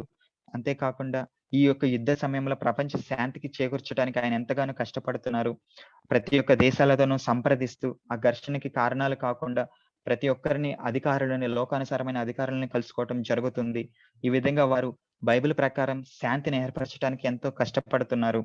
అంతేకాకుండా మనం క్రైస్తవ మతంలో ముఖ్యంగా శాంతి ముఖ్యం కాబట్టి ఆ విధంగా ఆయన ఈ యొక్క వాక్యాలను నెరవేరుస్తూ ఆయన కష్టపడుతూ ఉండటం జరుగుతుంది. అదే విధంగా మనం కూడా అందరూ శాంతియుతంగా దేశాలన్నీ ఐక్యంగా ఉండగలమని నేను ఆశిస్తున్నాను. ఈరోజు యాన్ హీలీ ఈ యొక్క సెమినార్‌ని అతని యొక్క అనుభవాలను, అతని యొక్క ఏ విధంగా విశ్వాసంలోకి వచ్చాడో, అతను ఏ విధంగా పరలోక రాజ్యాన్ని యొక్క విషయాలను తెలుసుకున్నారో, వాటి యొక్క వాస్తవికాలను మీకు క్లుప్తంగా వివరించడం జరిగింది. అయితే వీటి గురించి మరింత వివరంగా రాబోయే తరగతిలో మా యొక్క కేంద్ర బోధకులు మీకు వివరంగా వివరిస్తారు. వాటిని ఏ విధంగా మీరు నేర్చుకోగలరనేది మేము మీరు ఖచ్చితంగా నేర్చుకోగలరని మేము ఆశిస్తున్నాను. ఈ సమావేశానికి హాజరయ్యి మాకు మీకు మాకు సా మాతో పాటు ఉన్న మీరందరికీ మేము ధన్యవాదాలు తెలియజేస్తున్నాము. అదే విధంగా ఇప్పుడు పరలోక రాజ్య ప్రార్థన చేద్దాం.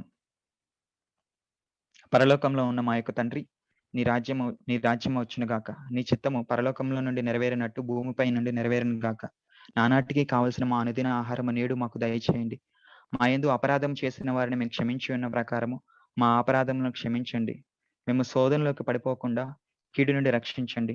రాజ్యము, శక్తి, మహిమయు నిరంతరం నీవై ఉన్నావు తండ్రి. ఆమేన్. ఈరోజు మాతో చేరిన ప్రతి ఒక్క విశ్వాసులందరికీ మేము ధన్యవాదాలు తెలియజేస్తున్నాము. Thank you.